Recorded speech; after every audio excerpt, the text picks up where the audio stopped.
Hey everybody, Lou, the Gearhead Gourmet. We are going to create once again here today, and today we're doing smoked ribs on the grill. So we're going to prepare the rub, the dry rub first, then we're going to show you what you need to do with the ribs. There's a little something you need to do prior to putting them on the grill, letting them cook low and slow for about 4 or 5 hours. So let's get going. So we're going to start off, just get a container, and we're going to use some really basic ingredients. First and foremost, paprika. We have some paprika. We're going to open that up.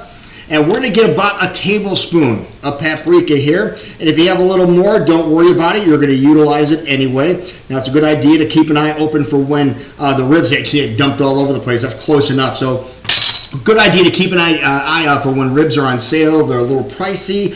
We found ours that we're using today for $2.99 a pound. We ended up buying several racks of them. We're going to make 2 today. So we have 1 tablespoon of paprika in there now. I always like to put a little meat marinade in there, just a little bit, and just to give it a little flavor. We did this earlier too. We'll show you what we're going to do with that. I'm going to put the lid back on here. Now, onion powder is what we need to do this, just so it gets coated all over it.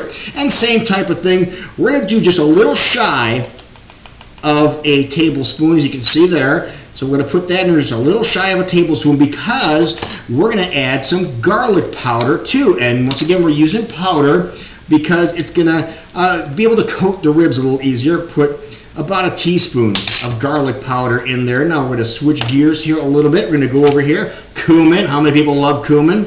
We're going to grab that. Now we have a smaller, we have a half a teaspoon here, just so we can get into the jar a little easier. So we're going to do about a teaspoon of cumin as well. Then we're going to reach over, instead of using celery salt like one of the recipes we had normally does, we're going to use celery seed, but we're going to combine it here and then raise the level of flavor up a little bit. So we're going to get some celery seed, about half a teaspoon of celery seed, then hit the flavor enhancer. Love this stuff. Does just the right amount of kick. So we're going to put about, we'll put like a teaspoon of flavor enhancer in there. So that's really good. Now we also like a little heat. So we're going to add some cayenne pepper to it too, just so it gets all over. And we're just going to put a little bit, you can always put more heat in there, just 1/2 teaspoon, let's say half teaspoon there. And then I'm a big fan of stuff that you've seen advertised a long time ago. It's called accent, okay? So we're going to put a little accent in there too, just a little bit. And then that is pretty much going to be it. So this is it. Just have it. Just stir it around. You maybe use your little deal here. But this is going to give you just the right amount of flavoring. Now, I made a little bit earlier, so there's a little bit more in this container than we just created here. We made half of it earlier. We just added to it then. So this is ready to go. So we're going to move all these out of the way. And now it's time to do a little prep on the ribs. Now, the ribs, a trick that I learned a long time ago from this guy, the cookies guy, Speed Herrig. He said if you're cooking pork and you have a chance to let it soak overnight in apple juice, you might want to do that. Maybe throw some applesauce in there too, but apple juice, we did that. We soaked the ribs overnight in apple juice, and it doesn't have to be a real complicated thing. What you could do is find these gigantic bags. These are 2.5 gallon Ziploc bags. You might have to search for them a little while. It was less than $3 for this box here. So we found them, and this is what we did. We soaked the ribs in the apple juice overnight. Now, we're going to open this up, and I'll show you what you need to do to the ribs before you make it. You take them out and put them on a tray here. Then, what do I do with my butter knife? Well, you got to find a butter knife. Hang on, here it is. Take the butter knife within easy reach, and you're going to go and you need to skin the ribs. You need to take the skin off the back. You take the butter knife and you slip it between the back side of the bone side of the ribs and get it in between and loosen the skin up because you want to remove this. There you go. Now once you have that, you're just going to peel it. It's going to come right off. And it's going to be one layer. It sounds really simple, but this little thing, this little maneuver makes your ribs so much more tender than you do before. We'll do this one here so I can show you again. Here are the ribs coming out of the apple juice. Take your butter knife here, slide it underneath, get it started. Now if you're having a hard time with this, you can't get a grip on this, have a paper towel handy. Put that on there maybe, like this.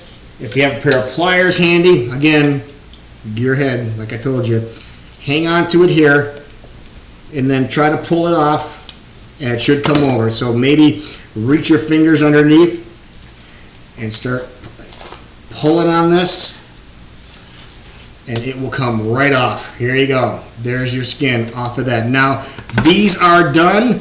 We discard the skin or cook it up for your dogs, either one. You turn them over, and now it's really a matter of taking your rub that you made and just applying your rub on top of the ribs. Now, if you're in a hurry, you can take it and put them right on the grill. If not, you can let this marinate for a little while. Let the seasoning soak into the meat for a little bit. But if you're ready to rock and roll, we're ready to rock and roll. So we're going to take these things and put them outside on the grill and see what they do.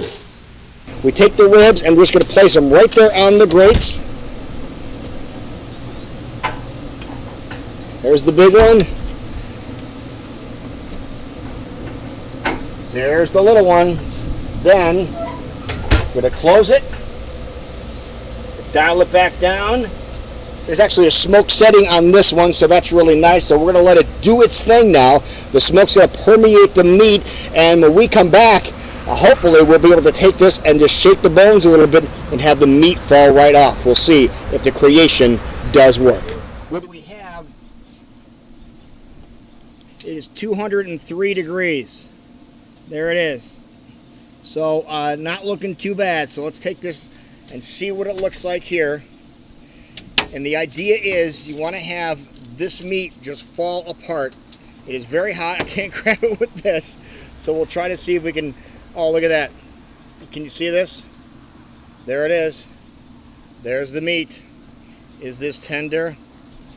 Oh, absolutely. Almost lost it. It fell apart so much. Let's grab the other one and see how the other one is doing.